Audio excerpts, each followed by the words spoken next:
সুপ্রিয় দর্শক, আসসালামু আলাইকুম। আপনাদের সবাইকে স্বাগত জানাচ্ছি এখনকার আলোচনায়। আপনাদের সঙ্গে আছি আমি সিরাজুল ইসলাম। দর্শক, বাব আল মানদেব প্রণালী এলাকায় ইয়েমেনের হুতি সমর্থিত সামরিক বাহিনী ইসরায়েলের একটি গোয়েন্দা জাহাজের উপরে হামলা চালিয়েছে এবং জাহাজটি ব্যাপকভাবে বিধ্বস্ত হয়েছে। এরপরে ইয়েমেনের সামরিক বাহিনী সৌদি আরবের আরামকো তেল ক্ষেত্রে এবং ইয়ানবু বন্দরে, লোহিত সাগরে অবস্থিত ইয়ানবু বন্দরে হামলা চালিয়েছে এবং আরামকোর বেশ কয়েকটি পাইপলাইন বন্ধ ঘোষণা করতে বাধ্য হয়েছে। এদিকে ইরান নিয়ে যে সমস্ত খবর আছে তার ভিতরে গুরুত্বপূর্ণ খবর হচ্ছে, ইরানের সর্বোচ্চ নেতা আইআরজিসিকে অনুমোদন দিয়েছে যে আয়রন নামে একটা হাইপারসনিক ক্ষেপণাস্ত্র আছে, বিশেষ ক্ষেপণাস্ত্র, এই ক্ষেপণাস্ত্র ব্যবহারের অনুমতি দিয়েছে। তাতে আমরা ভিন্ন কিছু ইঙ্গিত পাচ্ছি। এদিকে কুয়েত থেকে আমেরিকার সেনাদেরকে সরিয়ে নেওয়া হয়েছে, এমন একটি ভিডিও সামাজিক যোগাযোগের মাধ্যমে ছড়িয়ে পড়েছে। আমি আশা করছি আপনাদেরকে তার সামান্য কিছু অংশ দেখাবো।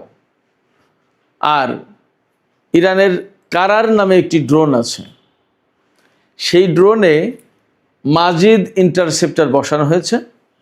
মাজিদ ইন্টারসেপ্টর বসানোর কারণে আমেরিকা কোথায় ঝুঁকির মুখে পড়তে পারে, কোথায় ক্ষতির মুখে পড়তে পারে, আমেরিকার জন্য কী সমস্যা তৈরি হতে পারে, এই সমস্ত বিষয়গুলো নিয়ে আমি আপনাদের সামনে এখন হাজির হয়েছি। আশা করছি বিস্তারিত আলোচনা করব। এর সাথে আমি আজকে বিশেষ করে আমাদের দর্শক শ্রোতা কাউকে আশ্বস্ত করেছিলাম, তাদের সবার প্রশ্ন যে ইরান কেন এই মুহূর্তে যুদ্ধবিরতির দিকে যাচ্ছে, আমেরিকা যেহেতু দুর্বল অবস্থানে, আমেরিকার হাতে যেহেতু অস্ত্র কম, তাহলে ইরান কেন এই মুহূর্তে ব্যাপকভাবে হামলা চালাচ্ছে না, ইরান কেন আমেরিকার যুদ্ধ জাহাজগুলোতে হামলা চালাচ্ছে না, ইরান কেন ইসরায়েলে হামলা চালাচ্ছে না, ইরান কেন চূড়ান্তভাবে যুদ্ধ শুরু করছে না, এরকম অনেকগুলো প্রশ্ন আছে। আমি এই প্রশ্নগুলোর জবাব দেওয়ার চেষ্টা করব। আশা করি আজকের আলোচনা ভালো লাগবে এবং নিশ্চয়ই এটা একটা আলাদা আলোচনা হতে যাচ্ছে। দর্শকদের প্রশ্নের জবাব আমি দেওয়ার চেষ্টা করব এখানে। আশা করি আপনারা শেষ পর্যন্ত সঙ্গে থাকবেন, আর ভিডিও ভালো লাগলে লাইক কমেন্ট শেয়ার করবেন এবং চ্যানেলটি সাবস্ক্রাইব করে সাথেই থাকবেন।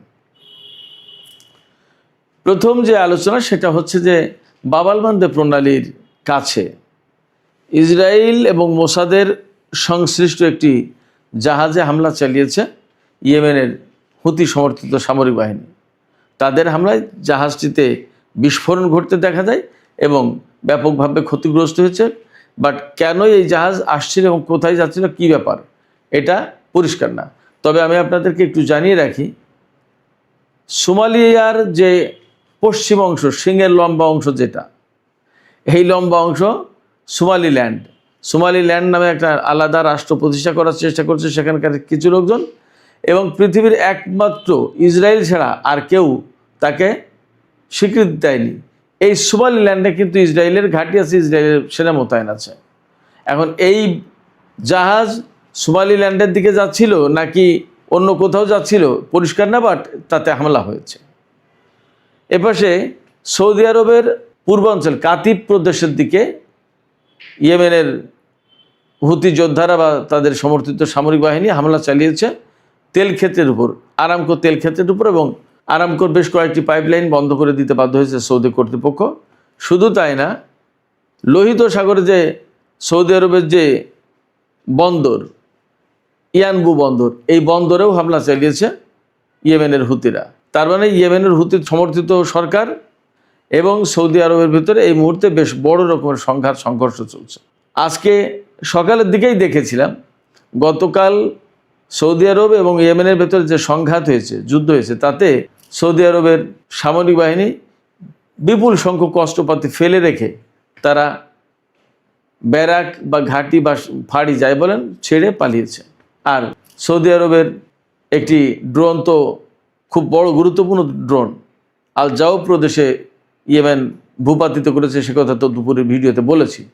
এই ড্রোন কিন্তু তৈরি হয়েছিল তুরস্কের কাছ থেকে সৌদি আরব কিনেছে। তো ইয়েমেনের সাথে সৌদি আরবের এখন যে অবস্থা, তাতে এই মুহূর্তে আমেরিকা এবং ইরানের মধ্যে যুদ্ধ বন্ধ থাকলেও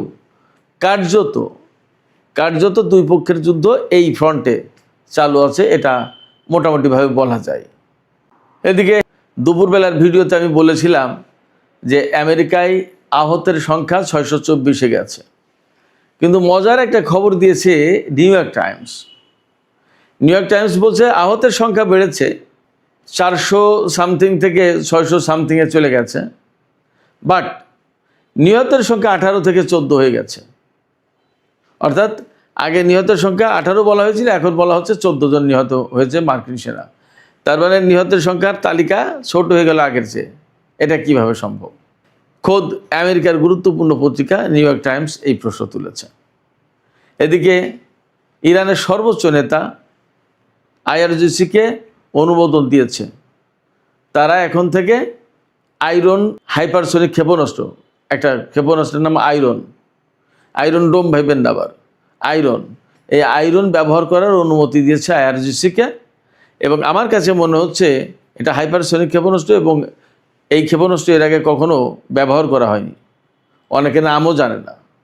এই ক্ষেপণাস্ত্র ব্যবহার করার অনুমতি দেওয়ার মানে হচ্ছে যে ইরান বড় ধরনের যুদ্ধের প্রস্তুতি নিচ্ছে। তারা আশঙ্কা করছে বা তারা ধারণা করছে হয়তো নতুন করে আরেকটা যুদ্ধ আসন্ন, সেই যুদ্ধে এই হাইপারসনিক ক্ষেপণাস্ত্র লাগবে। আরও 2-3টা ডেভেলপমেন্ট আছে ইরানের অস্ত্র সংক্রান্ত, সামরিক সরঞ্জাম সংক্রান্ত। ইরান তার নতুন এয়ার ডিফেন্স সিস্টেম মোতায়েন করেছে। এই ইরানের পক্ষ থেকে বলা হচ্ছে এই এয়ার ডিফেন্স সিস্টেম মোতায়েন করার কারণে ইরানের আকাশ প্রতিরক্ষা ব্যবস্থা বা ক্ষেপণাস্ত্র প্রতিরক্ষা ব্যবস্থা আগের চেয়ে আরও বেশি জোরালো হলো, শক্তিশালী হলো। এদিকে ইরান তার কারার ড্রোন, একটা ড্রোনের নাম কারার, এই কারার ড্রোনে মাজিদ ইন্টারসেপ্টার ব্যবহার করেছে। আপনারা এর আগে শুনেছেন যে মাজিদ ডিফেন্স সিস্টেম কিন্তু তারা বের করেছে ইরান। এই মাজিদ ডিফেন্স সিস্টেমের তো তাদের ইন্টারসেপ্টর আছে, ক্ষেপণাস্ত্র আছে। এই ইন্টারসেপ্টর ক্ষেপণাস্ত্র এখন কারার ড্রোনে সেট করা হচ্ছে। অর্থাৎ এই কারার ড্রোন এই ইন্টারসেপ্টর দিয়ে আমেরিকার যে MQ-9 ড্রোন, এই ড্রোনকে ধ্বংস করতে পারবে। এমনিতেই তো অনেকটা মুড়ির মতো ধ্বংস হয়েছে আমেরিকার এই MQ-9 রিপার ড্রোন।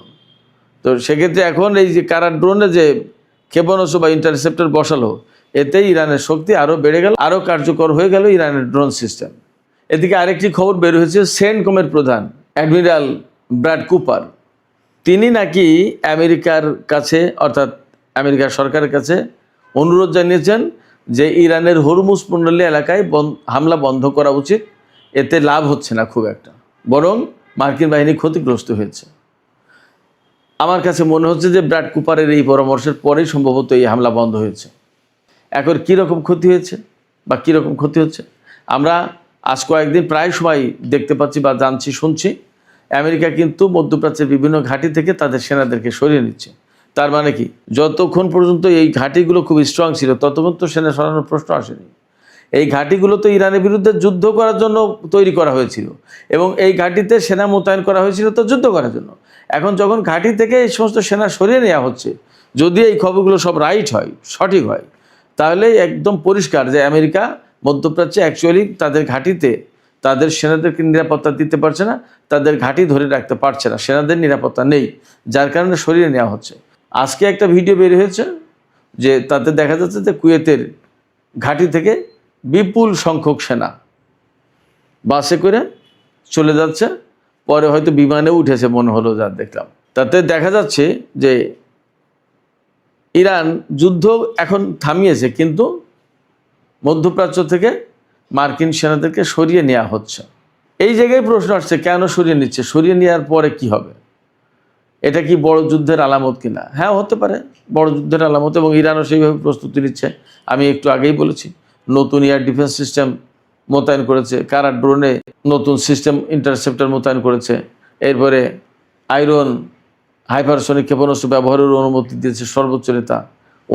ক্ষেপণাস্ত্র ব্যবহারের অনুমতি দেওয়ার প্রশ্ন, তার মানে কি এই ক্ষেপণাস্ত্রের কি শক্তি, কি পাওয়ার, অনেক বড় ব্যাপার। এই রকম একটা প্রেক্ষাপটে অনেকে আমার কাছে প্রশ্ন করেছেন যে ভাই, কেন ইরান এই মুহূর্তে আমেরিকার ঘাঁটিগুলোতে আরও বেশি হামলা চালিয়ে ধ্বংস করে দিচ্ছে না, এবং যেখানে যেখানে সেনা রয়েছে তাদের উপর কেন হামলা চালাচ্ছে না?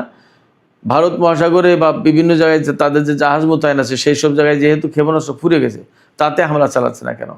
ইরান এখন কেন আলোচনার দিকে যাচ্ছে না? ইরান আলোচনার দিকে যাচ্ছে না, এটা ইরানের পক্ষ থেকে পরিষ্কার করে বলা হয়েছে। আর হামলা চালাচ্ছে না কেন? আমি মনে করি যে ইরান যেহেতু এইরকম আমেরিকা এবং ইসরায়েলের সাথে অ্যাট এ টাইম যুদ্ধ করলো বা মোকাবেলা করছে, এখনও টিকে আছে, অতএব তাদের নিশ্চয়ই একটা প্ল্যান আছে, তাদের কৌশল আছে যে কোনভাবে, কখন, কোন পর্যায়ে, কোন রকমের হামলা করবে, কোন রকমের যুদ্ধ করবে, কতটুকু করবে না, এগুলো তাদের নিশ্চয়ই প্ল্যান আছে, সেই অনুযায়ী আগাচ্ছে। আমার আপনার কথায় তো তারা চলবে না, তারা তো একটা প্রতিষ্ঠিত সামরিক বাহিনী। এ তো এমন না যে কি করবে না বুঝে উঠতে পারছে না। এটা গেল এক। দ্বিতীয় হচ্ছে, বড় বড় জাহাজে হামলা করা মানে একটা বিষয় খেয়াল করেন, জাপান যখন পার্ল হারবারে হামলা করেছিল মার্কিন জাহাজে, তারপরে কিন্তু আমেরিকা জাপানের উপরে সেই অ্যাটম বোমা মেরেছিল, পরমাণু বোমা। তো বড় বড় জাহাজে হামলা করা মানে অনেক বড় যুদ্ধের পরিসর আরও অনেক বড় করে ফেলা। ইরান যেভাবে যুদ্ধ করছে এতেই তো তারা কাবু হয়ে গেছে মোটামুটিভাবে, দেখা যাচ্ছে, বোঝা যাচ্ছে, শোনা যাচ্ছে। এছাড়া আরও যদি যুদ্ধ করতে চায় তাহলে তা মোকাবেলা করতে হবে ইরানকে। আর আমার কাছে মনে হয়েছে, যেটা ইরান যে নীতিটা সবচেয়ে বেশি অনুসরণ করে বলে মনে হয়েছে আমার কাছে, তারা মানুষ মারাচ্ছে, তাদের লজিস্টিক সাপোর্ট ধ্বংস করে দেওয়ার চেষ্টা করছে, ঘাঁটি, বিমান, এই সমস্ত ধ্বংস করে দেওয়ার চেষ্টা করছে, যাতে ওরা চলে যেতে বাধ্য হয়। আমি আপনাদেরকে একটা ইতিহাসের গল্প বলি, এটা সত্যি গল্প, সবাই আপনারা জানেন, সত্যি ঘটনা। মক্কা বিজয়ের আগে পরে যে গল্পটা দেখুন, তাতে কিন্তু অনেক লোকের প্রাণহানির কোনো ঘটনা ঘটেনি, একটা লোকেরও না, অনেক লোক তো পরে কথা। চূড়ান্ত বিজয় অর্জনটা যদি বিনা রক্তপাতে বা অল্প রক্তপাতে করা যায়, তাহলে বেশি রক্তপাত, বেশি মানুষ মেরে লাভটা কি? একটা দর্শন, একটা চিন্তা, একটা দৃষ্টিভঙ্গি তো আছে। হয়তো ইরান এই বিষয়গুলো মেনটেন করে, যে তাদের অনেক ক্ষতি হলেও তারা প্রচুর সংখ্যক মানুষ মারতে চায় না হয়তোবা, এটা আমার কাছে মনে হয়েছে। তবে যে হুমকি দিয়েছিল সেটা তো দেখেছেন, যে চোখের বদলে চোখ, এবং পরবর্তীতে কি বলেছে ইরান, যে একটা ইরানি নাগরিক মারা গেলে একটা মার্কিন সেনা মারা যাবে। তারপরে কিন্তু যুদ্ধ বন্ধ হয়ে গেছে। সেক্ষেত্রে যদি পরমাণু যুদ্ধ না করে, পরমাণু হামলার শিকার না হয়ে, বা বড় রকমের যুদ্ধের পরিসর বিস্তৃত না করে দিয়ে, ইরানের নিজেরও তো শক্তি সামর্থ্য সব অক্ষুণ্ণ রাখার চেষ্টা করতে হবে। যদি আমেরিকাকে এই অঞ্চল থেকে তাড়িয়ে দেওয়া যায় তাহলে সেটা ভালো না? হয়তো ইরান সেই রকমের একটা দৃষ্টিভঙ্গি পোষণ করছে। একই রকমের কথা যে ইসরায়েলের উপর কেন হামলা চালায় না? আমার কাছে মনে হয়েছে এইবারের যুদ্ধে, এই যে গত 13-14 দিন যে যুদ্ধ হলো, সেই যুদ্ধে আমার কাছে মনে হয়েছে যে যেহেতু আমেরিকা একা এসেছে, এখানে আমেরিকাকে একাই মোকাবেলা করুক ইরান, অর্থাৎ শুধু আমেরিকাই থাকুক, এতে যুদ্ধ, এতে আবার ইসরায়েলকে টেনে আনার দরকার নেই। কারণ যখন ইসরায়েল টেনে আসছে, ইসরায়েল যুক্ত হচ্ছে, তখন তো দুটো শক্তিকে একা ইরানকে মোকাবেলা করতে হবে। তার চেয়ে একটা একটা করে দিক, একজনকে পঙ্গু করে দিক, তারপরে বাকিটা দেখা যাবে। এই কৌশলটা তো ভালো কৌশল।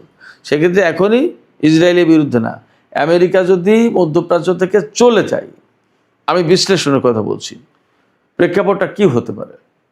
আমি বলছি যে আমেরিকা যদি মধ্যপ্রাচ্য থেকে, পরিস্থিতি এমন হলো যে চলে যেতে বাধ্য হলো, তখন তো ইসরায়েল অটোমেটিক্যালি দুর্বল হয়ে যাবে।